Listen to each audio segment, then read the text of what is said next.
Olá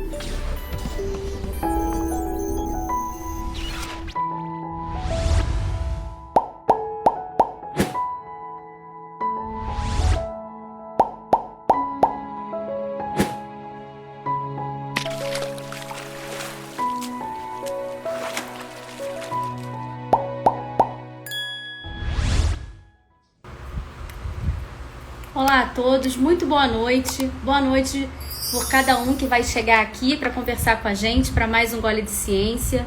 Hoje eu tenho a alegria de convidar mais uma vez o professor Luiz Carlos Dias, do Instituto de Química da Unicamp. E hoje nós faremos uma live temática. Nós hoje vamos falar sobre a Covid-19, vamos falar sobre a questão da vacina, a campanha de vacinação, o novo plano que o governo apresentou ontem. Então hoje é uma live temática sobre a Covid-19. E como o professor Luiz, ele está à frente com muitas publicações falando sobre essa questão, é uma pessoa super indicada para falar conosco.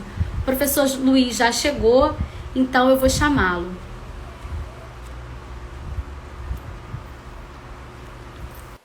Obrigada a Elas na Engenharia, que está aqui nos prestigiando.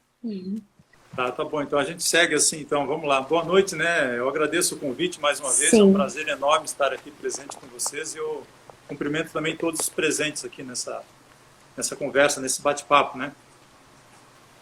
Sim. Então, professor, a gente começa falando que após 10 meses que a gente começou a nossa quarentena aqui no Brasil, a gente começou em março, teve um afrouxamento em todo o país, né? E nós temos aí batendo quase 1.000 mortes por dia. E parece que todo aquele esforço que nós fizemos no início da pandemia para que as pessoas ficassem em casa e se resguardassem, parece que foi em vão, porque as pessoas começaram a se aglomerar em festas clandestinas, em bares, em praias. E isso é muito preocupante, né? Porque não foi o perfil que a gente viu, por exemplo, nos países asiáticos e da Europa, que também enfrentaram isso, né? Então, a primeira pergunta que eu faço, que algumas pessoas escreveram para a gente, é se a gente já está vivendo uma segunda onda, ou se não, se a gente ainda nem passou da primeira onda, a curva pandêmica, né, não deu uma descidinha, mas não foi a suficiente, e a gente já estaria vivendo uma segunda onda. Essa seria a primeira pergunta. Olha, essa questão aí, ela é bem delicada, né? Primeiro, eu diria que o esforço que nós fizemos desde o início da pandemia, ele não foi em vão não, viu, Monique? Eu acredito que o esforço salvou milhares de vidas no Brasil. Todas as medidas de distanciamento físico, né? De isolamento social, os hábitos de higiene, o uso de máscara, isso aí inclusive vai ficar na população, vai ficar na memória da população para as próximas epidemias e pandemias que certamente nós vamos evitar. Então eu não diria que foi em vão não, porque milhares de vidas foram salvas. Agora é claro, né, que nós estamos vivendo a pandemia mais longa, a quarentena mais longa do planeta, certo? Porque não acabou. Eu não acredito que seja uma segunda onda, porque para caracterizar uma segunda onda, embora isso seja discutível também, você precisaria ter uma redução drástica no número de casos, com RT, que a gente chama, né, de taxa de transmissão, lá bem baixinha, quase próxima de zero, coisa que no Brasil nunca aconteceu. Né? O número de casos ele foi aumentando, né? Aos poucos chegamos no pico, descemos um pouquinho e estabilizamos no platô. Na verdade, no Brasil tem várias epidemias dentro de um mesmo país. Né? Então, a situação com a Covid ela é muito diferente, por exemplo, nos diferentes estados brasileiros, certo? Então, assim, eu diria que nós ainda não chegamos na segunda onda, nós ainda estamos na primeira onda, com um repique aí, com aumento no número de casos, e o que me preocupa, sim, é que a gente possa ter uma segunda onda a partir, né, do início de 2021. Nossa. Preocupante, hein, professor? A outra pergunta que fizeram para a gente aqui, que eu tenho lido em alguns lugares, sobretudo em algumas pessoas que se recusam a tomar a vacina, muitos questionam que toda vez que um medicamento ele é liberado no mercado, a gente tem aí no mínimo 10 anos de estudo, de pesquisa, para poder invasar um medicamento e vender para a população. E muitos estão questionando que essa vacina que está sendo programada, né, já começou até a vacinação em vários lugares do mundo, que ela foi muito rápida, né? E que seria, então, precoce tomar essa vacina. O que o senhor tem a dizer disso? Não, eu não concordo. Eu acho que a gente precisa de uma solução para essa pandemia. O vírus, ele mata, ele causa incapacitação, ele é muito letal. Então, assim, nós precisamos de uma alternativa. Como nós não temos, infelizmente, nenhum tratamento à base de medicamentos, né? Lembrando, medicamentos tratam a doença depois que a pessoa é infectada, né? Os medicamentos, eles não servem, por exemplo, eles não têm um efeito profilático, um efeito de proteção. Vacinas têm. Então, vacinas salvam vidas, salvam milhares, salvam milhões de vidas. Vacinas salvam aí cerca de 3 milhões de vidas por ano, né? Cerca de 5 a 6 pessoas são salvas por minuto. Por que o desenvolvimento foi rápido, agora para responder a tua pergunta? A primeira coisa, são várias. É uma pandemia, então está afetando o mundo inteiro, é global. Ele afeta e mata o rico e mata o pobre da mesma maneira. É diferente de uma doença parasitária tropical, né, negligenciada, que ela só afeta países em desenvolvimento, países de baixa renda. Então, por afetar países também ricos e o mundo inteiro, ela já despertou, então, o interesse de empresas, né, dos governos, com muito investimento. Então, muito investimento, nunca antes visto na história, né, da ciência, do desenvolvimento de vacinas e de medicamentos, foi feito. Depois, muitos pesquisadores envolvidos nos maiores institutos de pesquisa do mundo, né, então, com muito talento, muitos pesquisadores muito talentosos, sorte. Daqui a pouco eu falo a sorte, por exemplo, estamos tendo com segurança das vacinas nas diversas fases. Assim, nós primeiro precisamos estudar a doença, entender a doença. Bom, a doença, no caso, ela é a Covid-19, que ela é causada por um vírus. Então, a primeira coisa é identificar o vírus. Isso foi feito de uma forma muito rápida. E, inclusive, o próprio sequenciamento genético do vírus, o genoma dele, foi descrito lá no início de janeiro. Não só o sequenciamento genético dele por pesquisadores, por virologistas chineses, mas também algumas mutações que já estavam ocorrendo com ele. Então, isso aí levou a um compartilhamento muito rápido e fantástico de dados, né, entre os cientistas. Isso ajudou muito. Outra coisa que ajudou muito a acelerar o processo, as plataformas vacinais. Algumas vacinas, por exemplo, que você está vendo aí, como a Coronavac, ela é baseada no vírus inativado. Nós temos muita experiência em desenvolver vacinas, por exemplo, para vírus inativados. Nós temos várias doenças aí que são tratadas com vacinas que usam vírus inativado. Então é uma plataforma que nós conhecemos. Outras estão usando plataforma à base de adenovírus, ou adenovírus de chimpanzé, como a de Oxford, ou adenovírus humanos, que são vírus que causam resfriados comuns em seres humanos, como a da Rússia, como a Johnson & Johnson. Então essas plataformas baseadas em adenovírus, elas já vinham sendo estudadas para outras pandemias, para outras epidemias, SARS, MERS, né, para combater a Zika, chikungunya, o Ebola. Só que, como essas doenças nunca viraram, né, uma pandemia, e algumas dessas doenças afetam países de baixa renda, o desenvolvimento acaba sendo lento, entendeu? Outra coisa muito importante, essas vacinas à base de RNA mensageiro, elas também vinham sendo estudadas já há muito tempo, tanto pela Pfizer como pela Moderna, que estavam tentando desenvolver vacinas para outras doenças, principalmente SARS e MERS. E essas tecnologias são fantásticas, a gente pode falar um pouquinho mais delas na frente, porque eu acredito que elas vão ser as tecnologias do futuro. Outra coisa, as fases que ajudaram a acelerar, as fases pré-clínicas, e as fases clínicas em seres humanos, fases 1, 2 e 3, elas foram sendo feitas assim, praticamente ao mesmo tempo, de forma paralela. E é claro, né, normalmente o que a gente faz? A gente espera a fase clínica terminar, pré-clínica, in vitro e em pequenos animais, depois vai para a fase 1, né, onde se verifica, por exemplo, se a vacina é segura, né, se ela induz a produção de anticorpos ou de células de memória. Se ela passa, ela vai para a fase 2, onde se verifica a segurança sempre, as doses, o intervalo entre as doses, qual é a resposta de anticorpos, qual é a resposta de células de memória. Se ela passa, ela vai para a fase 3, que é a fase mais importante, né? Onde se verifica se a vacina é segura e se ela realmente, efetivamente, protege as pessoas de serem infectadas, de pegarem a Covid ou de pegarem a forma grave da doença. Então, o que aconteceu? As empresas desenvolvedoras de vacinas fizeram todas essas fases ao mesmo tempo. Então, a fase pré-clínica junto com a fase 1, a fase 1 junto com a fase 2, a fase 2 junto com a fase 3. E outra coisa que ajudou a acelerar, a diminuição da burocracia.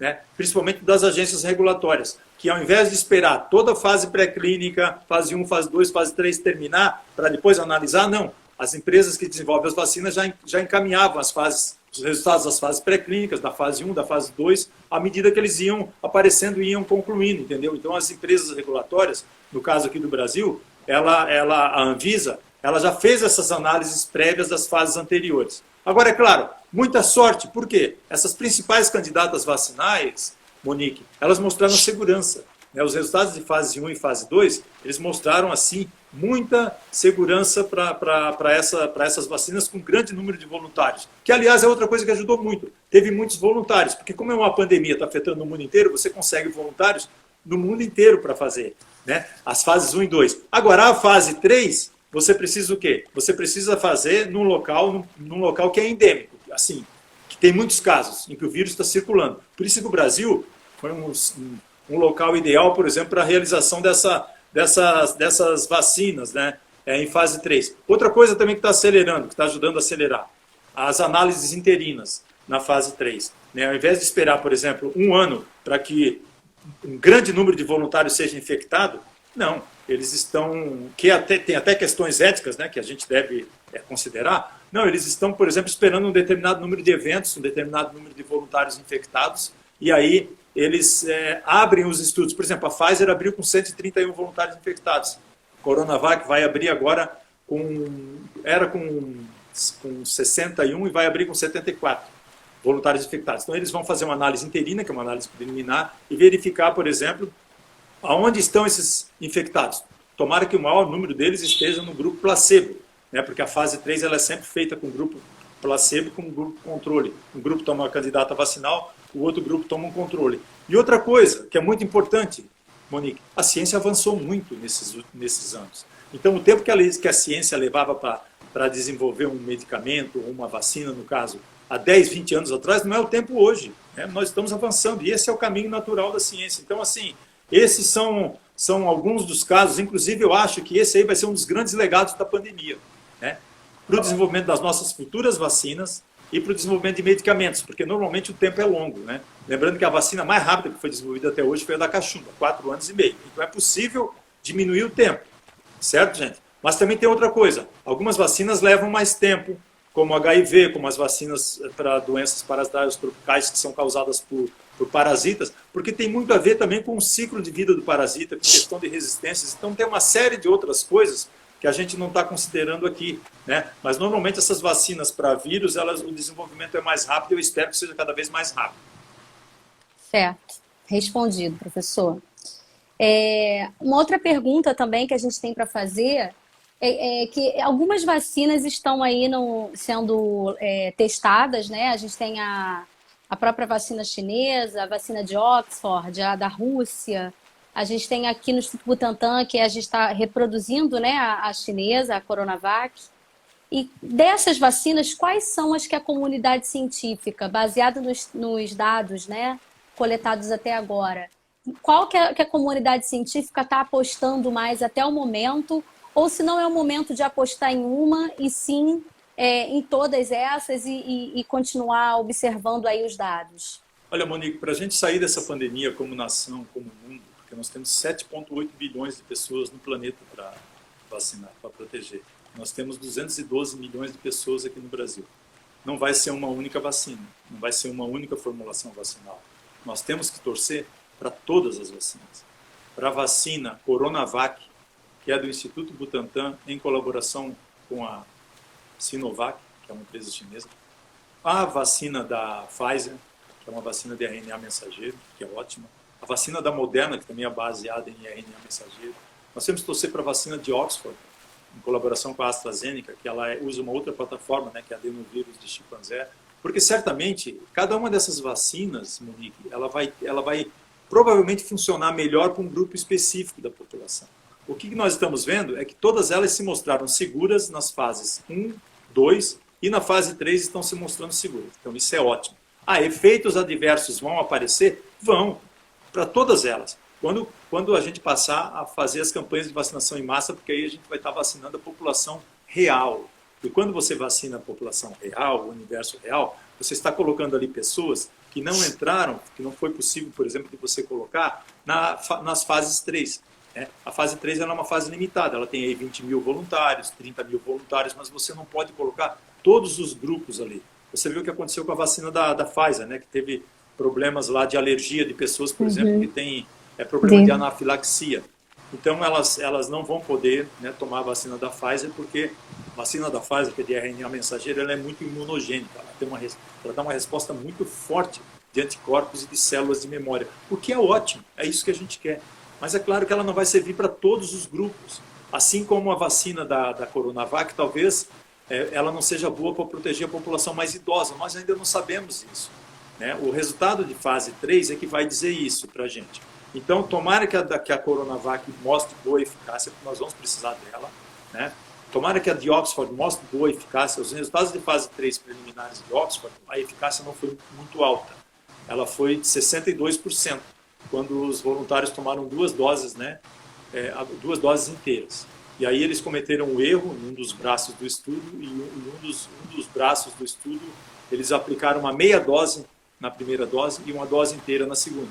Aí eles observaram uma eficácia maior, de 90%. Então eles têm que refazer esse braço do estudo, e é por isso que a de Oxford está atrasando um pouquinho o cronograma. Mas ela é uma vacina que é baseada no adenovírus de chimpanzé, que talvez seja boa para proteger determinados grupos da população, certo? Sim.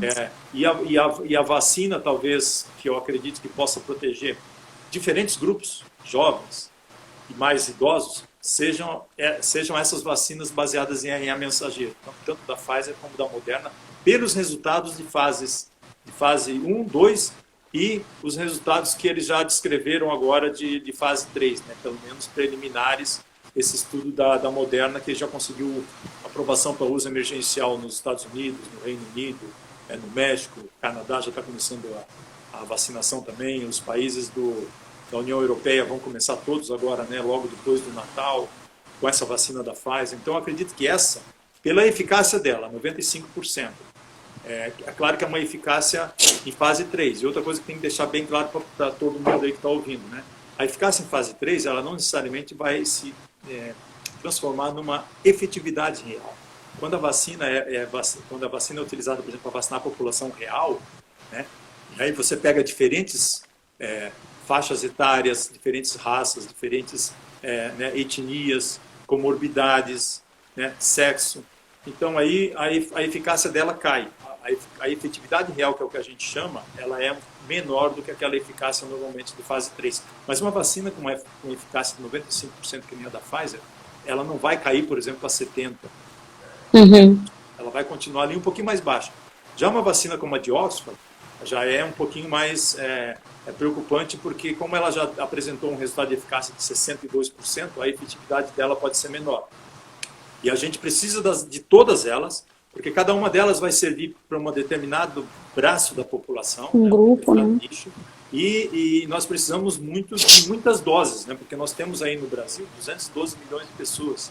E como todas elas até agora precisam de 2 doses, se a gente fosse vacinar todo mundo, a gente precisaria de 424 milhões de pessoas. Isso aí é um desafio enorme para a gente. Então, o que eu diria, resumidamente, nós vamos precisar de todas. Tomara que a gente tenha todas, tomara que a gente tenha outras além dessas, tá? Porque só essas 4 vacinas, elas não vão ser suficientes. Por exemplo, nós não vamos ter como produzir no mundo para vacinar todos os 7,8 bilhões de pessoas. Entendi. Aqui uma perguntinha aqui na hora. Adenor Pires pergunta: professor, por que algumas vacinas necessitam de baixa refrigeração, como da Pfizer? Era a nossa próxima pergunta aqui, né?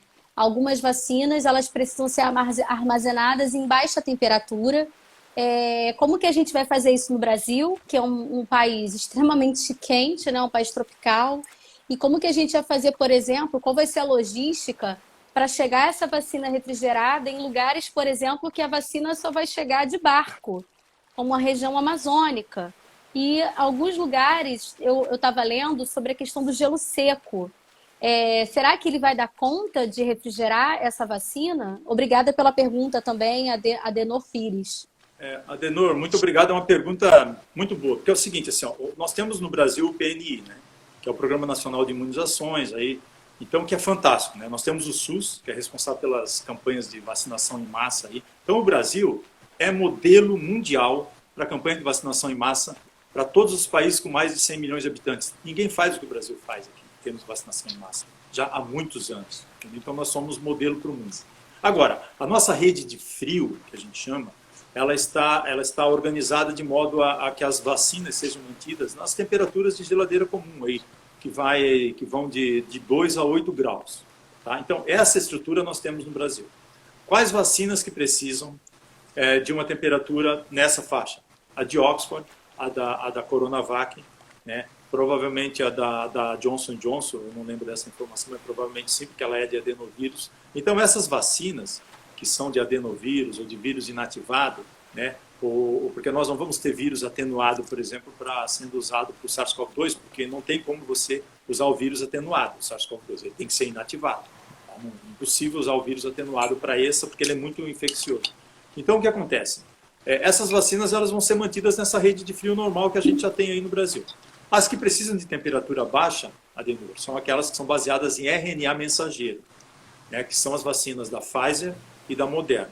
Por quê? Porque o RNA, o que eles fazem? Eles pegam um pedacinho do material genético lá da proteína do vírus, que o vírus é meio arredondadinho, né? Aí ele tem aquela forma de coroa, tem aqueles espinhos para fora, que a gente chama de espículas, ou spike em inglês. Ali eles pegam um pedacinho do material genético, dessa proteína externa dele, porque é através dessa proteína que o vírus se encaixa nas proteínas do nosso organismo e entra no pulmão, no coração, né? E afeta os nossos órgãos. Então eles pegam só um pedacinho, que é chamado RNA. E aí esse RNA, ele é colocado dentro de uma cápsula de gordura. Imagina uma bolha de sabão.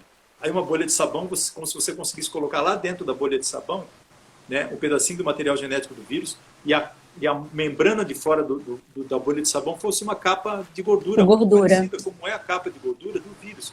Tanto que a gente destrói o vírus usando água, sabão, álcool gel, porque ela é uma camada que a gente chama lipídica, que protege o material todo genético do vírus. Mas só que você não coloca nas vacinas de RNA o vírus, você não coloca o vírus inteiro. Você coloca um pedacinho muito pequeno dele, que ao entrar no nosso organismo, ele vai lá dentro da célula e usar todo o maquinário celular para se multiplicar, né, e aí induzir a resposta imune, ativar o nosso sistema imune. Então, esse RNA, ele é sensível à temperatura. Então, ele tem que ser mantido, por exemplo, numa temperatura.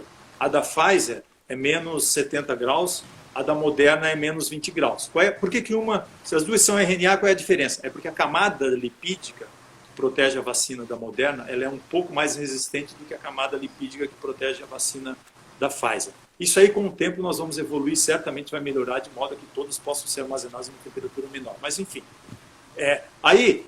porque o RNA mensageiro é instável. Aí eu teria que explicar uma reação química, porque lá tem uma reação química no RNA que tem um grupo oxigênio que acaba atacando o fósforo, porque o RNA é um nucleotídeo. Tem uma base que é nitrogenada, uma parte que é um açúcar, de 5 membros, e uma parte que é um fósforo. Então, isso acontece no RNA, então essas vacinas elas vão degradar se elas forem mantidas numa temperatura mais alta. Então, é por isso que tem que ser armazenado. Agora, isso traz problemas logísticos? Traz. Mas, primeiro, não é possível que o Brasil não vá conseguir adequar a sua rede de frio para comprar essa vacina, sendo que é uma vacina com 95% de eficácia. Talvez seja a nossa melhor alternativa hoje. Entendeu? Então, tem que comprar refrigerador, freezers, geradores para manter, por exemplo, os freezers funcionando, né, esses supercongeladores nesses locais aí que você falou. Claro, porque o Brasil tem locais que você só chega de barco depois de 3 dias. A rede elétrica no país, ela é muito instável, gente. Quantos picos de energia nós temos aqui? Olha o que aconteceu no Amapá.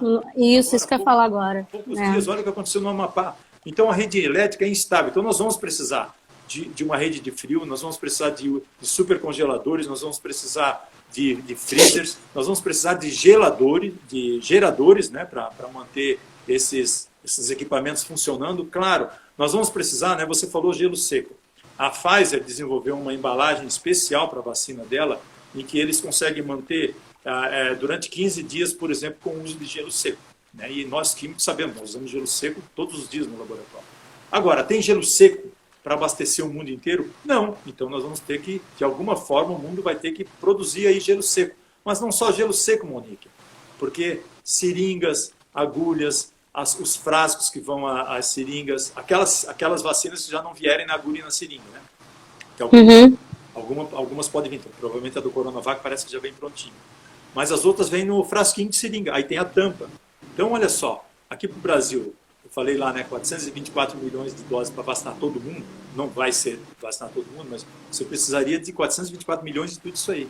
Aí das embalagens, de gaze, do algodão, né, porque quando você toma a vacina, leva a picada antes, a enfermeira lá passa um álcool, né, desinfeta, depois coloca, né, a gaze para limpar. Então vai precisar de tudo isso aí, gente, entende? Então, e ainda tem uma outra coisa que é importante, que nós vamos estar vacinando contra a Covid provavelmente ao mesmo tempo que contra a gripe.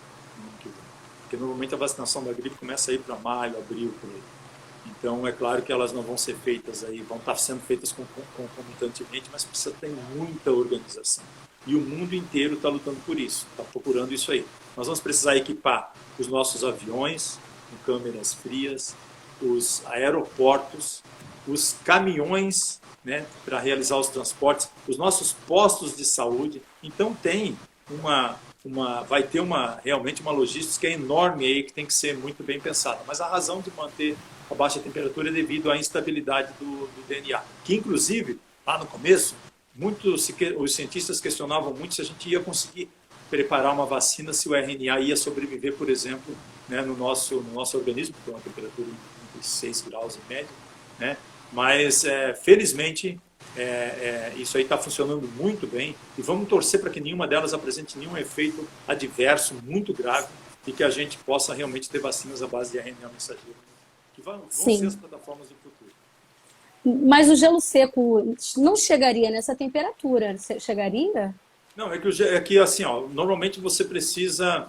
essa caixa especial da Pfizer, quer dizer, o gelo seco que nós usamos, por exemplo, no laboratório, normalmente como é que você mantém? Você usa um solvente, né? Você usa um etanol, você usa uma acetona. Quer dizer, eu não sei como é que funciona essa caixa da Pfizer, mas eles prepararam uma embalagem especialmente para a vacina que eles estão desenvolvendo, né? E que, segundo eles, se não abrir a caixa, porque o gelo seco ele não está exposto.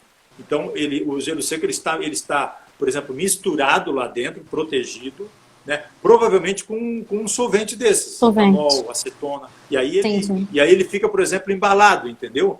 Só que a caixa, eles já comunicaram que você pode abrir no máximo 2 vezes a caixa, porque aí senão ela já perde a capacidade de manter refrigerada. Então é isso, é realmente para o transporte até um local em que você possa tirar. Mas eu imagino, né, que, segundo a descrição que eu vi, você tem lá o gelo, o solvente que vai manter nessa temperatura baixa protegido, e aí, né, é uma engenharia, né? Nós precisamos dessa tecnologia aí realmente para transportar. Como é que a gente vai trazer nos aviões?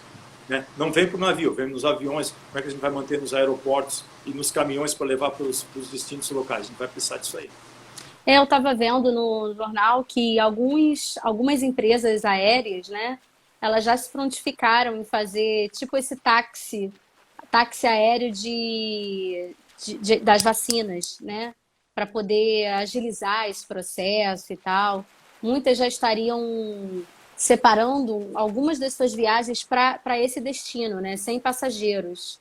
E sim para as vacinas. Nós vamos precisar disso aqui também, tanto dos aviões comerciais, Monique, como dos nossos aviões da FAB, né, da Força Aérea Brasileira. Vão ter que ser adequados para isso. Então, assim, é inadmissível, se nós que estamos aqui, pessoas morrendo no Brasil, está quase chegando a 183 mil mortes, nós estamos há 1 ano falando aqui de Covid, entendeu? Você falou aí no começo que o número de casos está aumentando, e ele vai, infelizmente, não estou desejando isso, tá? Mas, infelizmente, em virtude também desse relaxamento, e também porque as pessoas estão cansadas dessa quarentena. Como nós nunca tivemos uma liderança para nos tirar dessa pandemia, tudo é muito desinformado, há muita desinformação, nós vamos continuar com mais tempo nessa pandemia, a quarentena vai se prolongar e as pessoas vão ficar mais cansadas, nós vamos ter mais restrições, o número de casos vai aumentar e nós precisamos, para sair da pandemia enquanto nação, nós vamos precisar realmente das várias vacinas disponíveis. Então, o Brasil tem que adequar essa questão logística aí, certamente. E o verão chegando também, né? Para manter todo mundo dentro de casa, no calor. Imagina. É complexo. É complexo. A gente está vendo que mesmo países que se saíram bem no começo, como a Alemanha, por exemplo, você vê que o número de casos lá está aumentando muito.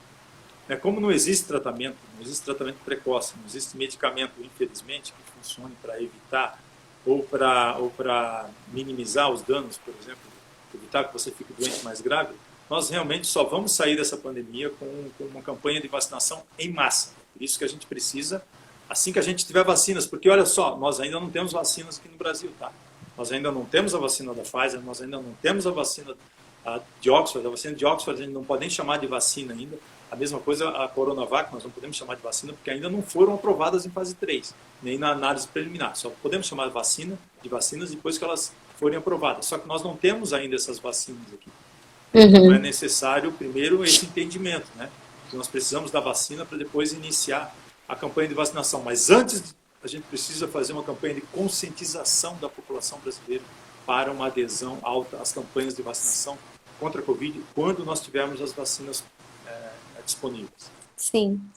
Professor, a próxima pergunta é justamente falando um pouquinho disso que você já começou a falar, sobre os tipos das vacinas e as tecnologias delas. Então, por exemplo, a gente tem vacinas genéticas, vacinas de vetores virais, baseadas em proteínas, né, vírus inteiro, ou até mesmo de reaproveitamento. Vacinas que eram, por exemplo, utilizadas para combater a tuberculose, que está sendo testada também para a Covid, né? Desse grupo todo, o senhor já falou que é importante todas elas, mas dessas aí, quais que se mostram mais confiáveis em termos de segurança biológica? Porque o senhor sabe que a gente vive o período das fake news, né? E algumas fakes já estão aparecendo falando a respeito de como existe DNA e RNA que causaria mutação genética na gente. E daqui a 10 anos, por exemplo, isso foi uma fake que apareceu, e eu acho que é importante a gente falar isso aqui, porque tem muitas pessoas propagando essa mentira. Então, eu acho importante uma pessoa como o senhor, esclarecida, que está nessa área, falar isso para quem está nos ouvindo. Essa live vai ficar salva, ela vai para o YouTube depois. Então, é bom a gente falar a verdade, sabe? Para que essas pessoas não acreditem nessas fake news. Então, muitos dizendo que daqui a 10 anos a população poderia, por exemplo, desenvolver um câncer em virtude da vacina que era com material genético, etc, etc. E quando eu li isso, eu fiquei muito preocupada. Esse movimento e essa desinformação é que a gente precisa combater. Nós precisamos, é por isso que eu digo para todos, em todos os momentos que eu participo dessas lives, nós temos que ir para o embate. Porque senão os negacionistas vão tomar conta. E eles estão tomando conta e eles têm muita força. Então isso que você está fazendo, por exemplo, essa live, né, sempre, é fantástico, nós precisamos esclarecer. Hoje nós estamos vivendo um momento político muito polarizado, infelizmente. O movimento anti-vacinas, ele nunca foi muito forte no Brasil, ele sempre foi muito forte nos Estados Unidos e na Europa. Inclusive ele começou lá no Reino Unido, com uma publicação de um ex-médico, porque ele perdeu a licença médica dele, de que vacinas causavam autismo. As vacinas, né, para difteria, sarampo, cachumba, elas causavam autismo. Isso aí foi desmentido, mas enfim, aí começou o movimento anti-vacinas, que tem várias razões, né? Tem várias narrativas, tem gente que ganha vida com isso, fazendo propaganda disso. Mas assim, fato é que vacinas salvam vidas. Nós erradicamos a varíola do planeta em 1979, por aí, comecinho de 80. E a varíola matou 350 milhões de pessoas no século XX. Né? Cada um de nós tem um amigo que teve poliomielite na infância. Eu tenho. Então, assim, a poliomielite era um terror, entendeu? Causando morte ou incapacitação. Então, ela foi controlada com o uso da vacina. Né? Nós temos meningite, sarampo, cachumba, difteria, rubéola, tétano, enfim, todas essas doenças, né, que foram controladas por causa de vacina. Todo mundo que está aqui, em algum momento da vida, tomou uma vacina ou mais de uma vacina. E eu espero que todos aqui, os seus familiares e amigos, tomem a vacina para a Covid-19 quando ela estiver disponível. As vacinas, elas são baseadas em plataformas diferentes, aí respondendo a tua pergunta. Então, as vacinas, elas podem ser atenuadas, onde você pega o vírus, você só enfraquece o vírus, mas inocula na pessoa aquele vírus enfraquecido. Só que no caso do SARS-CoV-2 não dá para a gente usar uma vacina atenuada, porque o vírus ele é muito forte. E a vacina, e aí sim poderia ter algum risco dele causar uma doença mesmo mais leve.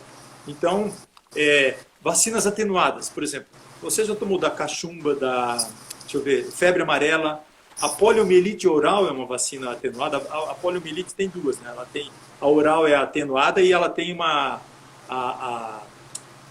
injeção que é de vírus inativado.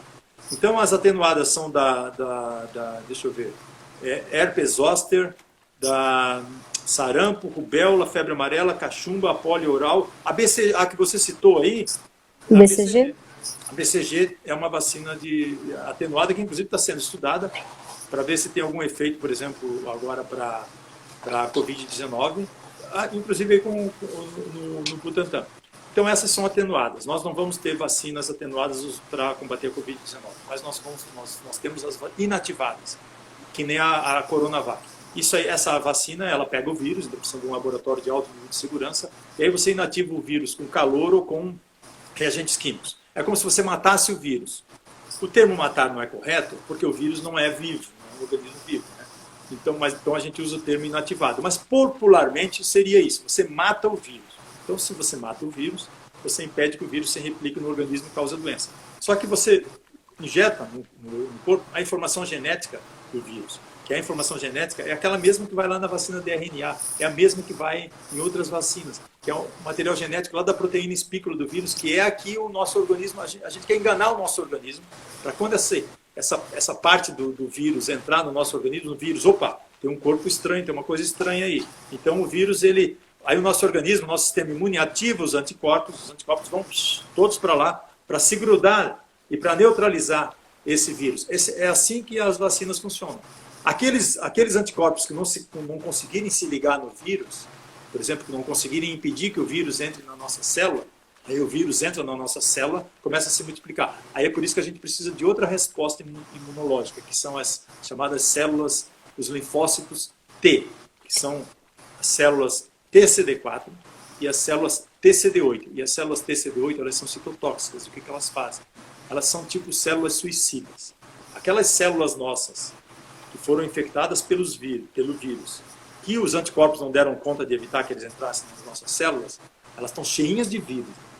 Imagina uma bolha de sabão cheia de vírus. Aí o que as células citotóxicas TCD8 fazem? Elas vão lá como se fosse uma bomba e destroem aquela célula, consequentemente destroem o vírus e se destroem também. Elas são células suicidas, certo? Então, isso aí é a resposta imune. Então, essas vacinas atenuadas, essas vacinas inativadas, né, elas carregam pedacinhos do vírus lá para ativar. E a mesma coisa com as vacinas de RNA mensageiro, né? Que a gente já falou aqui, que a gente já discutiu. Eles utilizam um pedaço do vírus, lá o RNA, e ele é colocado, né, dentro de uma partícula, de uma nanopartícula, né, que é de gordura, para quando entrar lá no nosso organismo, nas nossas células, ele é liberado e daí ele começa a produzir aquela proteína espícula do vírus, aí ativa o sistema imune. O nosso objetivo é enganar o sistema imune com vacinas, entendeu? É enganar com algo que possa lembrar o vírus, porque no momento em que o nosso organismo, por exemplo, tiver contato com o vírus real, que o vírus entrar no nosso organismo, aí o sistema imune vai acender uma luz e vai dizer, opa, eu já conheço isso aí ele pode causar um prejuízo no organismo, eu lança todos os anticorpos e as células de memória lá para combater. É mais ou menos assim que funciona. Então, assim, dessas vacinas, elas estão se mostrando seguras, gente. Eu já comentei. Então, aquelas que forem aprovadas pela Anvisa, porque o rigor para aprovar uma vacina é extremamente alto. Então, a gente pode usar, né, com confiança, não dá para usar todas. Então, por exemplo, se você tomar a vacina da Pfizer, a primeira dose, tome a segunda dose dela. Se você tomar a primeira dose da vacina de Oxford, tome a segunda dose dela. Mas como é que a gente vai garantir isso, professor, no posto de vacinação? Vai precisar de um sistema informatizado fantástico, Monique. Porque, por exemplo, você pode tomar a primeira dose em Niterói. Não estou dizendo que você mora em Niterói. Você tomou a primeira dose num postinho de saúde em Niterói. Aí depois de 15 dias, normalmente é 14 dias, 21 ou 28 ou 56 dias, você tem que voltar para tomar a segunda dose. Aí você vai ser informada pela enfermeira lá no posto de saúde ou no hospital onde você tomar, vai ter provavelmente algumas farmácias, vai ser toda uma estrutura vai ser montada para vacinação. Mas eles vão dar um cartãozinho que vai ter que ter a data que você tomou, a vacina que você tomou e quando você deve tomar. Isso aí no futuro vai ser tipo um passaporte, certo? Estou imaginando isso. Aí depois de 14 dias, você vai voltar para tomar a segunda dose. Ah, mas você não está mais em Niterói. Não tem problema. Você pode estar lá no Pará. Você vai tomar a segunda dose lá da mesma vacina. Aí a mesma vacina tem que estar disponível lá, certo? Então isso aí é uma coisa. Então vai... Tem uma organização pessoal também, porque você tem que se planejar. Bom, eu vou precisar tomar a segunda dose em 14 dias. Aonde eu vou estar? Lá tem tal vacina? Então você tem que pensar, você tem que se organizar também. Porque é importante que você tome a segunda dose depois da data daquele intervalo indicado. Você não pode demorar mais, muito. Senão você vai ter que tomar a primeira dose de novo. Aí não adianta, é um gasto, né? Aí não adianta. Aí você só vai estar gastando mais doses. A gente já vai ter limitação de dose. Aí se as pessoas começarem a fazer isso, vai ser complicado. Isso provavelmente vai acontecer. A gente precisa conversar com a população para mostrar que tomou a primeira dose, tem que voltar para a segunda dose da mesma vacina. Não necessariamente do mesmo local, mas tem que ser a mesma vacina. E a pessoa não pode tomar a primeira dose, tem que voltar depois de 14 dias e só voltar depois de 2 meses. Não, porque aí vai ter que tomar a primeira dose de novo, gente. Sim, entendeu? sim. Então isso aí vai ser... É por isso que a gente precisa de uma conscientização, de um trabalho Sim. de conscientização de todas as mídias e que tem que vir de cima, tem que vir do governo federal, né, com os governos estaduais e com os municípios, todo mundo trabalhando. Mas a gente precisa de um direcionamento. Né, e esse direcionamento ele tem que ser dado por quem? Pelo Ministério da Saúde, porque todas as vacinas, para que a gente possa organizar uma campanha de vacinação em massa da população brasileira, elas têm que ser adquiridas pelo governo federal, que coloca no PNI, que é o Programa Nacional de Imunizações, e aí o SUS faz a distribuição e a campanha de vacinação em massa. Certo. Entende a importância da gente falar sobre esse assunto? Muitas pessoas não têm acesso a essas informações, isso não é falado, vamos colocar assim, né, num jornal nacional, onde muita gente assiste. Então é importante, eu imagino que o senhor deva estar cansado de tanta live, de estar falando isso o tempo inteiro, mas é importantíssimo a gente conscientizar, né, juntar forças e falar sobre esse assunto para propagar a notícia correta, né, para as pessoas que nos assistem, né? Olha, é fundamental, porque assim, ó, nós não vamos sair dessa pandemia enquanto a maior parte da população brasileira não estiver vacinada. Enquanto todo mundo, nós precisamos de todo mundo protegido para nós estarmos protegidos. Nós não vamos estar protegidos enquanto todo mundo não estiver protegido. Então, assim, ó, a gente fica cansado, a gente tem que repetir sempre a mesma coisa, mas nesse momento todos nós somos atores importantes aí. Sim. Então tem algumas pessoas que têm mais alcance, tem outras que têm menos alcance, mas todos aqueles que você conseguir alcançar com o teu blog, com as informações que você passa aqui, elas são também agentes multiplicadores, vão multiplicar isso, vão levar para os seus familiares, para os seus amigos, entendeu? Então nós estamos no momento que para a gente sair como nação, nós precisamos aí que todo mundo possa abraçar a causa da vacinação. Senão, 2020 não acaba em 2020. 2020 vai continuar em 2021 e talvez vai continuar em 2022. Então, as pessoas precisam ter conscientização, precisam ter consciência de que a pandemia está aí e que ela pode ficar mais grave, porque o vírus pode, no futuro, começar a sofrer mutações que o tornem mais virulento. Então, nós já estamos vendo um movimento nesse sentido e é preocupante. Sim. Professor, ontem o governo lançou, né, uma proposta de vacinação, um programa. Ele prevê a vacinação de 51 milhões de brasileiros. E eu queria saber o que esse programa contempla, né, em si, quem vai ser prioridade. Minha pergunta é por que mulheres gestantes e lactantes não podem se vacinar? Não. Por quê? Nesse momento não pode. Nesse momento nem crianças. Nenhuma das vacinas sendo estudada em fase 3 inclui pessoas com comorbidades sérias, grávidas, lactantes, né, amamentando, e não envolveu crianças também. A única empresa que envolveu crianças foi a Pfizer, que envolveu crianças acima de 12 anos. Mas essa fase ela precisa ser mais estudada. Por quê? Por questão de segurança mesmo. Tá bom? É por isso que as fases, por isso que o desenvolvimento de uma vacina também leva mais tempo, né? Ela foi uma das tuas primeiras perguntas. Porque tem braços, depois que passa em vários braços de várias raças, etnias, comorbidades, aí entram crianças e grávidas, gestantes e pessoas, né, mulheres amamentando. Então, isso não deu tempo de fazer aqui. Então, assim, no primeiro momento, essas pessoas não serão vacinadas. Mas é por isso, Monique, que assim, ó, quando a gente fala em vacinação, A gente tem que ter a noção de que vacinação é o ato de vacinar, de inocular a vacina no corpo das pessoas. Mas a imunização é outra coisa diferente, né? Até a gente tinha conversado sobre isso. Imunização é o quê? É a resposta imunológica, é a resposta de proteção. Então você pode, por exemplo, vacinar 100 pessoas, mas não imunizar as 100, porque nenhuma vacina tem 100% de eficácia. Não existe vacina com 100% de eficácia. Mas se a vacina tiver 90% de eficácia, isso significa que você vacinou 100 pessoas, você inoculou a vacina em 100 pessoas, você injetou nessas 100, mas você protegeu efetivamente 90. Então, é claro que a efetividade real pode ser até menor, mas vamos ficar com a eficácia de fase 3. Então, você vacinou 100, a eficácia é 90%, você protegeu 90%. Isso significa o quê? Que quando você vacina essas 100 e protege 90, as 10 que foram vacinadas, mas que não estão, digamos, imunizadas, mas elas vão estar protegidas. Elas vão estar protegidas por quê? Porque quanto mais pessoas você vacina, né? Quanto maior a eficácia da vacina, você vai ter menos pessoas, por exemplo, desprotegidas, né? Você vê, 10 pessoas estariam desprotegidas no total de 100 pessoas. É ótimo isso aí, porque você diminui a capacidade do vírus de se espalhar. Você diminui o espalhamento do vírus, porque você só tem 10 pessoas em 100, certo? Agora, se a vacina tiver 50% de eficácia, você vai ter 50 pessoas imunizadas e 50 pessoas ainda desprotegidas.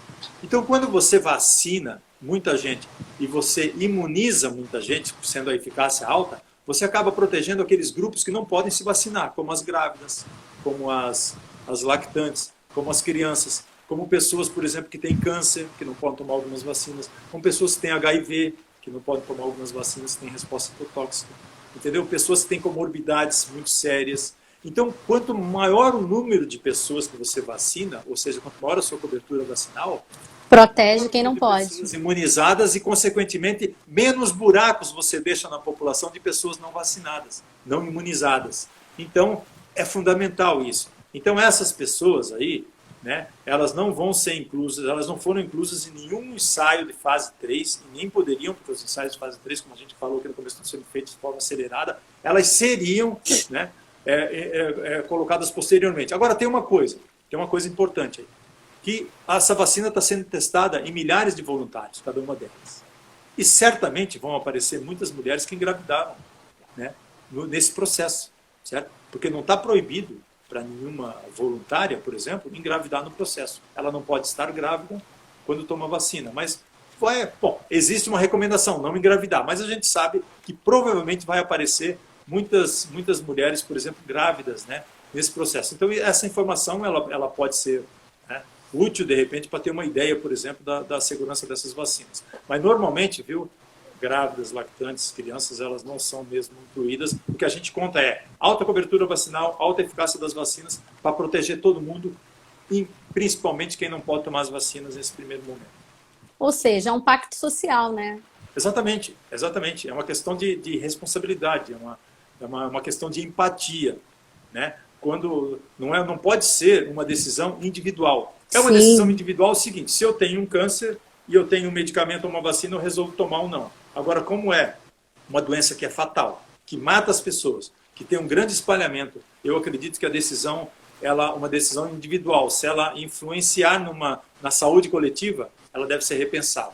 Eu, particularmente, acho que a vacina tem que ser obrigatória. Se é isso que você ia perguntar depois, eu não sei. A minha opinião é que a vacina para a Covid deve ser obrigatória. É claro que ninguém vai sair nas casas forçando as pessoas a tomar, mas algum tipo de sanção, eu imagino que tenha que ter, ou nós não vamos sair dessa pandemia se nós não tivermos uma alta adesão da população às vacinas. Você me fez lembrar algumas charges da revolta da vacina, de 1904, onde era obrigatório vacinar e tinham várias charges das pessoas entrando na casa das pessoas, fazendo a vacinação obrigatória, né? Não é facultativo. Mas não é isso que a gente tem visto dos nossos governantes, né? De quem está acima e quem deveria estar dando o exemplo. E aí a gente tem os negacionistas, o movimento anti-vacina, propagando mentiras, né? E fazendo um desserviço, né? Inclusive, há pouco tempo, essa semana, a presidência tinha dito que cada um que se vacinasse ia ter que escrever um termo de responsabilidade. Isso não é contra tudo que a ciência fez até aqui? Você não acha? Isso é inconstitucional. Pois é. Não vai ter termo de responsabilidade. Não, não vai ter termo, porque isso é inconstitucional. Então isso aí eu acredito que já não vai ser aprovado. Agora a questão assim, ó, que você falou, o brasileiro gosta de vacinação, o brasileiro gosta de vacina. Nós temos o SUS, né? Nós lembramos lá do Zé Gotinha, que apareceu agora esses dias aí, né? O Sérgio, eu não sei se ele está aí hoje, mas assim... Hoje ele não apareceu, não. Ficava nas filas, né, para tomar a vacina da polio quando criança. Então, o brasileiro gosta de vacina. Nós sempre tivemos alta adesão para a vacina. Então, a questão, eu acho que é mais importante de conscientizar, de conversar com a população brasileira, de mostrar que nós só podemos sair dessa pandemia, só vamos sair dessa pandemia em segurança quando todos estiverem seguros. Então, não existe essa questão. Quando eu falei eu sou favorável à obrigatoriedade da vacina, eu não quis dizer que eu sou favorável à ação coercitiva, no sentido de forçar a pessoa a ir lá tomar, entrar nas casas. Não, longe disso. Não precisa isso aí. Mas assim, por exemplo, se você quer viajar para alguns países, você tem que tomar a vacina da febre amarela. Sim. Se você não se alistar, se nós não nos alistarmos, nós somos responsabilizados, tem sanções. Se você não votar, você tem até multa. Então assim, ó, é um direito, votar é um direito. Mas você leva uma multa se você não votar. Né? Então, a vacina ela tem que ser encarada como um direito à saúde, direito à saúde pública. Então, eu imagino que algum tipo de sanção deva ter. Né? Nós já temos alguns tipos de sanção, eu acho que o STF, infelizmente, vai ter que decidir isso aí, porque a nossa liderança maior, que é o presidente da República, disse que não vai se vacinar, que é problema dele. Não, eu discordo dele. Discordo radicalmente porque não é problema dele, porque ele é um exemplo, ele é uma liderança. Várias pessoas podem seguir o exemplo dele e vão seguir. E aí o que acontece? Nós vamos ter um monte de pessoas sendo vacinadas e outras pessoas não sendo vacinadas. E aí nós não vamos atingir aquela cobertura vacinal alta, nós não vamos atingir aquilo que a gente chama de imunidade coletiva, imunidade comunitária. Eu não gosto de usar o termo imunidade de rebanho, prefiro usar coletiva. E aí, aquelas pessoas que não puderem se vacinar por alguma razão não vão estar desprotegidas. Vão estar desprotegidas. Não vão estar. Então, eu imagino assim que é uma decisão coletiva. E ele tem que repensar isso aí e dar o exemplo. Deveria ser uma das primeiras pessoas a irem lá e dar o bracinho para tomar a vacina. Tá bom? Você fez um comentário que eu acho que eu esqueci de falar aqui, que as vacinas causam mutação genética. Isso foi uma fake news que eu vi. Isso aí não tem o menor sentido, porque as vacinas de RNA... Mas isso está circulando. Isso está circulando. A gente sabe disso, mas a gente tem que combater. Porque as vacinas de RNA mensageiro, e quem entende um pouco da ciência por trás disso, sabe que o RNA ele não entra no núcleo. No núcleo das células está o nosso DNA. Nosso DNA é protegido lá, né? Por membranas, a carioteca protege. Então o RNA ele não consegue entrar. Uma vez que ele entra na célula, ele já começa a usar a maquinaria genética para fazer cópias dele mesmo, da proteína espícula, por exemplo, e aí é essa proteína espícula que sai da célula e o nosso sistema imune identifica como um corpo estranho. Então, não tem como o RNA entrar nas nossas células onde está o núcleo, e onde está o DNA dentro do núcleo e causar modificações genéticas. Então, essa é mais uma das tantas mentiras e fake news que a gente tem que combater. Eu acredito, sim, que as vacinas de RNA mensageiro e essas de adenovírus, né, de humanos ou de chimpanzé, elas vão ser, ou de outros animais, elas vão ser as plataformas do futuro, para que a gente não precise mais trabalhar com o vírus, entendeu? Inativar o vírus ou enfraquecer o vírus. Sim. A minha próxima pergunta, professor, é por que tem essa morosidade na Anvisa? Cada dia que passa parece que é um desmando, né? Isso angustia muito a gente. E a Anvisa é um órgão muito sério, né? A gente sabe disso. Mas, não sei, parece que está aparelhada politicamente de uma forma para a roda não girar, né? E depois dessa pergunta, né? Como é que vai fazer para a Anvisa liberar essa vacina do Butantan? Enfim, estou achando o negócio meio emperrado.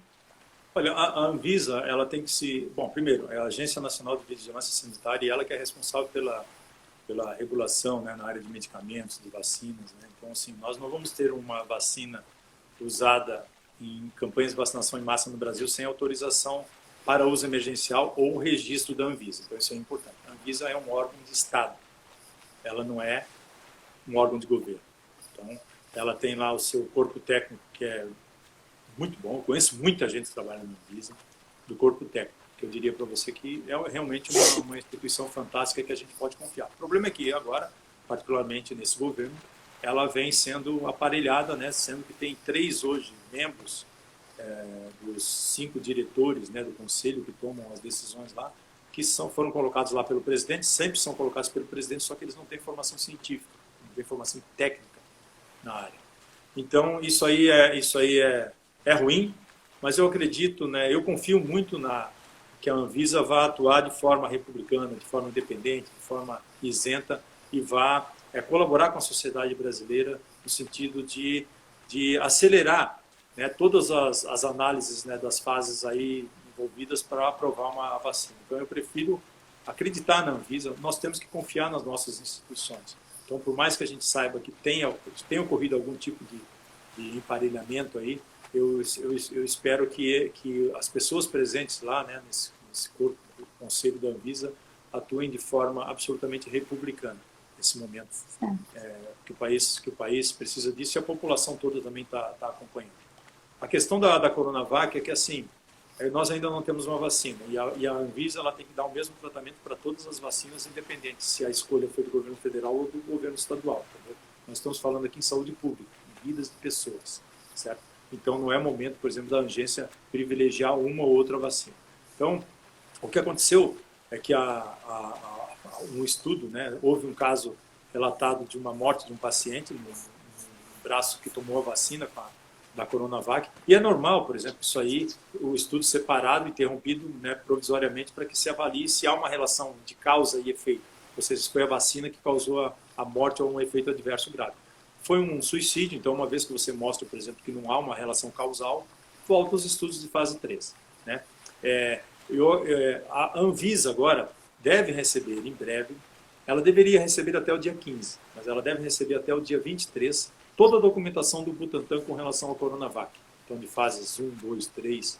E aí, eu imagino que o Butantan já tenha enviado resultados preliminares de fases 1 e 2, mas de fase 3 não tem. Então, eu imagino que eles devem mandar agora o pacote, né, completo, principalmente com a fase 3. E aí, o que a gente tem que torcer é que tenha uma boa eficácia. Quanto maior a eficácia, melhor. Né? E aí a Anvisa deve aprovar para uso, deveria aprovar para uso emergencial, desde que fossem 61 eventos, ou 61 voluntários. Acontece que o Butantan, com esse atraso aí, já teve um número maior de voluntários infectados. Então, com o número maior de voluntários infectados, ele já pode concluir o estudo e pedir o registro não só para uso emergencial, porque tem diferenças. Quando você pede uso emergencial, ela é uso emergencial para determinados grupos da população, entendeu? E aí tem que vir bem especificado lá, né, quais são os grupos prioritários. E aí, quando você pede o registro, não, aí está liberado para usar em toda a população, claro, pode ser que tenha algum grupo que ela não possa ser utilizado, mas aí é diferente, o registro é mais amplo. Né? Então, o Butantan parece que está pedindo o registro aqui para a Anvisa, ao mesmo tempo que a Sinovac chinesa está pedindo lá na China. Então, isso aí seria super importante, entendeu? Eu acredito que a Anvisa já comunicou que vai levar 10 dias para fazer essa análise agora. Eu acredito que se tiver a vacina, se o Butantan mostrar eficácia agora no dia 23, a Anvisa deve aprovar até a primeira semana de janeiro, e realmente essa vacina pode começar a ser aplicada na população aí no final de janeiro. Eu acho que o governador do estado não devia marcar data, porque você não pode marcar uma data quando você ainda não tem uma vacina. Se tivesse uma vacina, sim, mas ainda não tinha. Mas hoje a gente está vendo essa polarização de um lado do governo estadual e do governo federal, e é tudo que a gente não precisava nesse momento, entendeu? Porque nós já temos um vírus, o SARS-CoV-2, e infelizmente tem outro vírus, que afeta alguns governantes e uma parcela da população, que é o vírus, né, do negacionismo científico, do vírus da ignorância, o vírus do obscurantismo. E esse olha, talvez seja um desafio maior para a gente do que o próprio SARS-CoV-2. É verdade, concordo. O senhor já falou, lembrei aqui de uma pergunta importante. Algumas pessoas estão achando que elas vão se vacinar, vão tirar a máscara e vão viver a vida normal no minuto seguinte. Explica a importância de continuar com a máscara, professor, por favor. Provavelmente 2021, gente, esquece isso aí, eu lamento dizer isso. Eu falo isso para minha mãe todo dia. Aí ela, no dia seguinte, ela pergunta de novo porque ela acha que já mudou alguma coisa, porque todo dia tem uma informação diferente. Eu falo, mãe, querida, não, nós vamos usar máscara provavelmente durante 2021 inteiro. Por quê? Olha, nós somos 212 milhões de brasileiros. Vamos supor que a gente vai vacinar 200 milhões, o que seria assim um sonho maravilhoso, viu? Vacinar 200 milhões de brasileiros. Aí você precisa de 400 milhões de doses. Gente, onde é que estão esses 400 milhões de doses? O Brasil está prevendo vacinar 51 milhões de brasileiros, 100 milhões, entendeu? Porque nós ainda não temos as vacinas, nós não temos as doses aqui, nós não temos, né, um programa ainda, um plano bem organizado para começar essa vacinação. Tem toda aquela questão das vacinas da Pfizer que vão precisar dessa cadeia, dessa rede de fio, então nós não temos, entende? Então, assim, ó, a campanha de vacinação vai começar com grupos prioritários, né, o pessoal mais idoso, né, aí o pessoal que está, os indígenas, os quilombolas, o pessoal que está em asilos, né, os idosos em asilos, o pessoal da privado de liberdade, eles tinham sido retirados, mas eu espero que agora eles vão ser colocados, porque não esqueçam, não é só o preso, é quem trabalha nos presidiários, que volta para casa, os familiares, são os familiares dos presidiários que também voltam para casa, então tem que proteger essa população. Entendeu? E depois aí vai ter uma cobertura mais ampla, mas primeiro a gente precisa de vacinas para proteger um determinado grupo. Então, se essa campanha de vacinação começar, como nós não vamos poder vacinar, por exemplo, todo mundo em 2021, esquece, não tem como. Então, nós vamos ter que continuar, sim, usando máscaras e ter cuidado com os hábitos de higiene. Isso aí provavelmente vai acontecer. Quanto mais gente, quanto maior for a adesão da população às campanhas de vacinação, mais gente vai estar vacinada, mais gente provavelmente vai estar imunizada, protegida, e aí a gente pode, de repente, começar a flexibilizar essas medidas não farmacológicas. Mas não. E você precisa também esperar um tempo para a vacina funcionar, né? Você toma a vacina hoje, daqui a 14 dias você volta para tomar a segunda dose, só depois de um mês, por exemplo, é que você vai começar a ter uma resposta imunológica.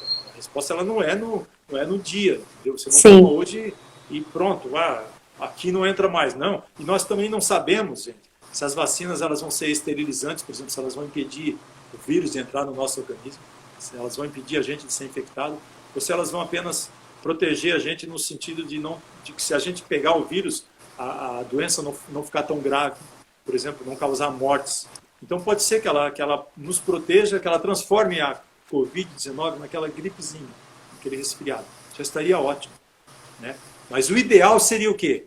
Para responder essa pergunta, o ideal para a gente parar de usar máscara seria que todas as vacinas fossem esterilizantes. Isso quer dizer o quê? Que elas impedissem a gente de ser infectado, porque aí o vírus não tem mais como circular. Elas são esterilizantes? Não. Alguma delas é? Nós não sabemos ainda, gente. Nós não sabemos ainda. A gente precisa, de pelo menos uns 6 meses, 1 ano, depois da vacinação, para ter essa ideia. Né? Qual é o grau de proteção da vacina? Ninguém no mundo pode vir aqui e dizer isso para você, porque ninguém sabe. Nós estamos aí há 12 meses em pandemia. Agora que nós vamos começar a vacinar. Depois começar a vacinar depois de 1 ano, é que a gente vai ter a ideia do grau de proteção. Uhum. Então, se nós não tivermos, se as vacinas não forem esterilizantes, nós vamos continuar usando máscara assim aí por algum tempo, e é bom que a gente se acostume com essa ideia. Sim. E essa é a diferença, a próxima pergunta, né? A diferença de imunização para vacinação. Né? Você acabou de responder. Eu comentei anteriormente, mas assim, vacinar é inocular, é colocar a vacina. Isso. Todo mundo que é vacinado fica imune? Não. Porque o que é a imunização? A imunização é a produção de resposta, né? De anticorpos, a resposta de células de memória que vão proteger a gente de ser infectado. Então, por exemplo, se uma vacina tem 90% de eficácia, a vacinação foi em 100 pessoas. Mas as 100 estão protegidas? Não. Porque se ela for 90% de eficácia, 90% tem imunização. 90%. Se ela tiver 50% de eficácia, 50% tem imunização. Então, a imunização é a resposta do sistema imune protegendo, né, as pessoas. Basicamente, isso aí, bem simples. Sim. Professor, a última perguntinha que eu tenho aqui, a gente está se encaminhando para o final. Em outubro, que foi a nossa primeira conversa, foi quando a gente conversou sobre a questão dos insumos, né? Assim, da questão da matéria-prima, seringas, agulhas e tudo mais. E até uma pessoa escreveu aqui, deixou uma perguntinha, deixa eu ver se eu acho aqui a pergunta. Quando que o Brasil vai conseguir ter, enfim, deixa eu ver aqui. Como que o Brasil vai fazer para treinar a tempo hábil o corpo técnico das salas de vacinas para trabalharem com essas novas vacinas? Foi a pergunta que ele deixou. Foi o Adenor Pires. E aí, foi quando o senhor falou para mim lá em outubro, né? Que nós não temos agulhas, não temos seringas. Algumas vão vir já na seringuinha, eu estava vendo na TV. E agora, como é que a gente está? Que ponto a gente está? A gente já começou a compra desse material? Como é que a gente, em que ponto que o Brasil está? Eu acompanhei aqui, por exemplo, o Estado de São Paulo realizou 3 pregões para comprar agulhas e não conseguiu um acordo aí. E é claro que o mundo inteiro hoje está atrás de agulhas, de seringas e de tudo que eu falei, né? Gás, algodão, embalagem, frasco, tampa de frasco e tal. Então, assim, o mundo inteiro vai estar atrás disso aí. Nós não temos aqui no Brasil, lembrando que ainda vai ter a campanha de vacinação da gripe, nós não temos agulhas e seringas para todo mundo, não, para toda a população. Ainda mais em 2 doses, gente. Nós não temos, então nós temos que trazer de fora. Nós temos poucas empresas, indústrias que produzem agulhas e seringas aqui, eu acho que 2 ou 3 no máximo. Então nós vamos ter que trazer de fora. De onde elas vêm? Muito provavelmente na China. Como aliás vêm os insumos para 70% dos medicamentos que nós temos hoje nas nossas prateleiras de farmácia. Somos totalmente dependentes de Índia e China. Índia e China, 70% vem da China, 20% vem da Índia. Então, assim, isso vai acontecer também para seringas. Olha, o insumo que é usado para preparar os insumos, né, que essas vacinas de vírus ativado aí, ou de adenovírus, elas usam uma outra coisinha que a gente não falou aqui, que são adjuvantes. Adjuvantes são compostos químicos, normalmente à base de alumínio, porque esses vírus, eles não são suficientemente fortes para induzir uma resposta imune, nem o inativado, e nem os adenovírus. Então eles precisam usar o quê? Um adjuvante, que é um componente químico em quantidade muito pequena, que é de alumínio, depois é eliminado pelo organismo, que vai lá e causa uma inflamação no organismo. Opa, aí ativa o sistema imune, os nossos anticorpos e as células de memória. Tem uma inflamação lá, vamos lá ver o que é. Vão todos aqueles soldadinhos. Aí aqueles soldadinhos vão, quando chegam lá, eles não estão nem aí para o alumínio, eles não identificam o alumínio, que é um íon metálico, mas eles identificam as proteínas. Então eles associam aquela inflamação, que foi causada pelo adjuvante, como se ela tivesse sido causada pelo vírus, pela partícula do vírus que a gente colocou lá na vacina. É engenhoso isso aí. Esses adjuvantes, aí eles vêm todos da China, entendeu? Mesmo o material que é usado para preparar a Chadox 1, que é a vacina de Oxford, também é da China. Inclusive, ela é preparada na China. Inclusive, a Anvisa foi visitar as empresas lá que preparam, lá na China, a Sinovac, que prepara os insumos da vacina de Butantan, e a empresa chinesa que prepara os insumos da vacina de Oxford. Então, nós somos totalmente dependentes. O mundo vai estar atrás disso aí. Então, assim, é necessário toda uma questão logística fundamental, porque, olha só, o mais difícil, Monique, foi feito. A ciência respondeu. A ciência respondeu e em 11 meses, 12 meses, nós temos aí várias vacinas para serem usadas. E são elas que vão salvar a vida. E eu espero que as pessoas não prefiram ficar com o vírus, porque o vírus ele mata. Ele entra no nosso organismo e ele sim, ele mata. Ele causa sequelas no pulmão, no coração, no intestino, nos rins, no fígado, no nosso cérebro. Então não é possível que essas pessoas do movimento, que defendem o movimento anti-vacinas, prefiram conviver com o vírus do que tomar picada e tomar vacina que vai proteger, que salva vidas. Entendeu? Sim. Eu não consigo entender essa narrativa. Né? Realmente não consigo entender essa narrativa. Então, mas é preciso uma questão logística aí do Ministério da Saúde, né, com a ajuda talvez dos governos estaduais, para que adquira todo esse material e que a gente possa ter. O que nós queremos é o seguinte: nós queremos vacina. Eu quero vacina para mim, para você, para minha mãe, para meu pai, para as minhas filhas e para todo mundo, porque só com vacinas é que nós vamos sair dessa pandemia. Talvez as primeiras vacinas que forem aprovadas não sejam as melhores, a gente saiba disso.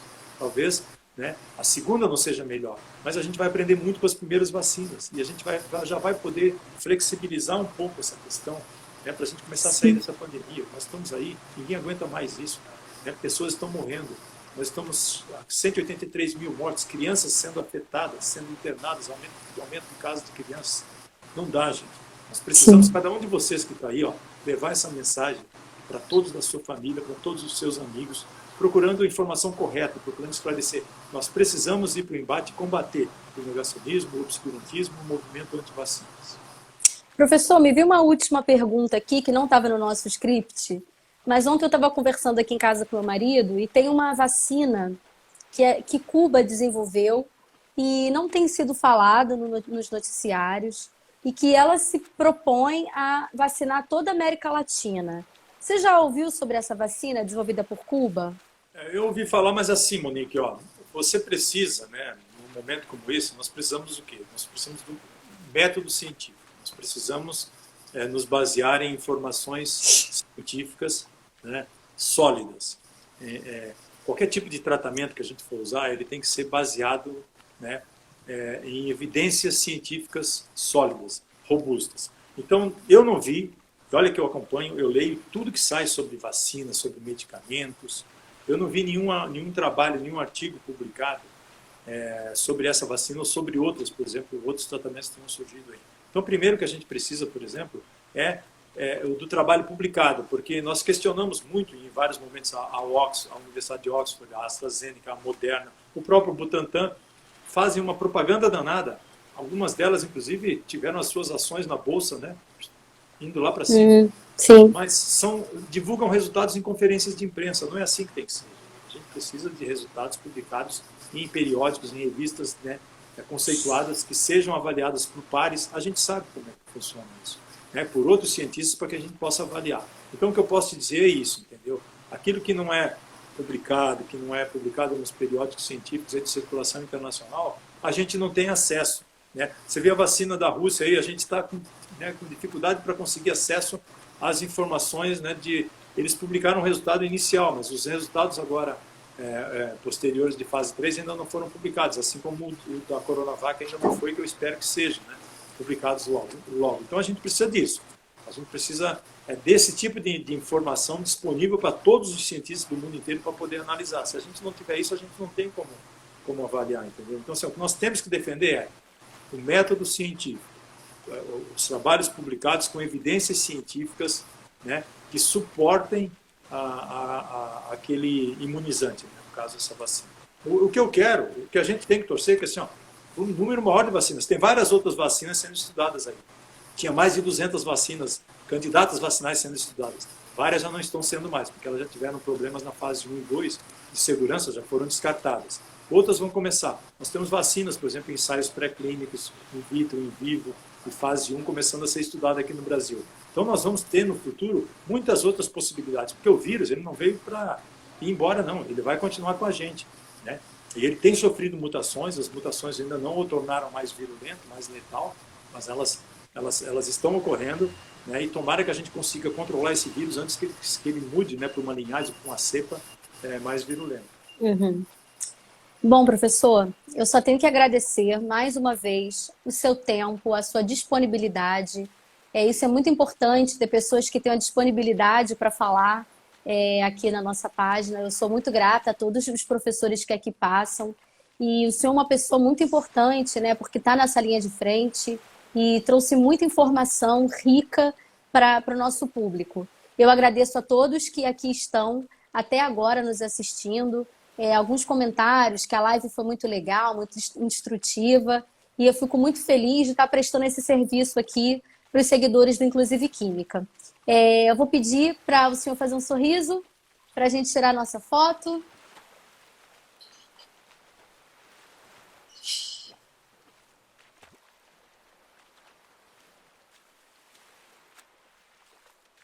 Voltei, depois eu mando para o senhor a nossa foto de novo. Elas na Engenharia, está falando que foi uma excelente live, parabéns. Cris Cândido, Kátia Silene.12. Muito obrigada a todos, professor Fábio Brandão. E obrigada ao senhor. O senhor quer deixar um último comentário para a gente? Bom, primeiro eu quero agradecer essa oportunidade, para mim é um prazer, né? A gente realmente tem que ir para o embate, né, e tentar ajudar, esclarecer a população. É um momento que todo mundo tem que né, ter essa empatia para conversar com as pessoas e mostrar a importância, né? Porque estamos todos em casa aqui, ó, sendo afetados por isso.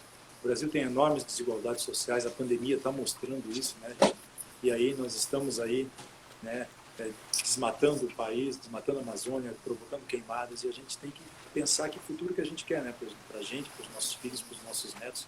Então é um momento que a gente realmente precisa ajudar a esclarecer a população brasileira para que a gente possa sair disso e levar alguns aprendizados, né? Aprender alguma coisa. Então, eu quero cumprimentar você, parabenizar você por essa iniciativa, porque esse tipo de trabalho é extremamente importante. Se você atinge 10, 20, 100 pessoas, 1000 ou uma pessoa, isso aí já é importante, entendeu? Porque essas pessoas elas vão ter esse efeito multiplicador e vão conversar com outras pessoas. Então, assim, ó, as pessoas hoje recebem informação desencontrada, desinformação de várias formas. Então, a gente precisa realmente aumentar isso e conversar, né, com todos os canais aí. Eu fico feliz que estou tendo essa oportunidade. Isso é realmente muito bacana, muito legal. Eu fico feliz. Deixo um beijo no coração de todos e coloco à disposição, caso você queira marcar outros dias essa outro tipo de conversa, né? E espero, né, que 2021 traga coisas boas para todos, paz, luz, equilíbrio, bom senso. É uma coisa que a gente precisa muito, né? A gente precisa de diálogo hoje, de conversa. Então, É verdade. vamos procurar dialogar, mesmo com as pessoas que a gente discorda politicamente, né? Tem outras posições ideológicas. O momento hoje, gente, é realmente muito preocupante e é um momento de todo mundo, né, tentar, né, se despir de alguns tipos de preconceitos ideológicos, por exemplo, e a gente tem que conversar com todos os espectros da população hoje. Só assim é que a gente vai conseguir ajudar a esclarecer, porque não adianta eu falar só para quem gosta de mim, para quem faz parte do meu clã, né, ou as pessoas próximas de mim. A gente tem que exatamente sair disso aí, procurar falar para quem recebe a informação desencontrada, para quem recebe a desinformação pelo WhatsApp, pelo Facebook, enfim, né, pelos diversos meios, né, que tem aí para receber informação. Então a gente tem que chegar nessas pessoas aí e conversar com calma, com equilíbrio, com paz, com serenidade. Isso aí. Professor, a casa é sua. Sempre que puder, que quiser, se tiver alguma coisa para falar de atualidades, a nossa página vai estar sempre de portas abertas para ouvi-lo. Eu sou muito grata ao seu tempo, mais uma vez, e toda a riqueza de informações que o senhor trouxe. Um beijo grande, bom Natal para sua família, suas filhas, bom Ano Novo, sua mãe, né? Que ela use a máscara. E para todos que estão aqui nos seguindo, amanhã a gente vai ter a nossa última live do nosso ano, de 2020, com o professor Lucas, sobre divulgação científica. Ele lançou um livro sobre Lavoisier na sala de aula. Ele é um professor de ciências e ele vai conversar aqui com a gente amanhã. E vai ser a última live de 2020, a gente vai dar uma descansada, porque esse ano foi de muito trabalho, né? E a gente está cansado. Ó, vou ler o último recadinho aqui. Elas na engenharia, somos meninas do ensino médio, suas lives são ótimas, obrigada.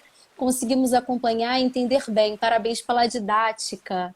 Ah, que legal. Muito obrigada pelo carinho, por todos que nos acompanham. Professor, um beijo grande, fique bem e sorte aí, sucesso na caminhada, viu? Tô te acompanhando. Um beijão. Tchau, tchau. Um ótimo Natal para todos e todas e um ótimo 2021. Vamos torcer. Vamos torcer. Um beijo. Tchau, tchau.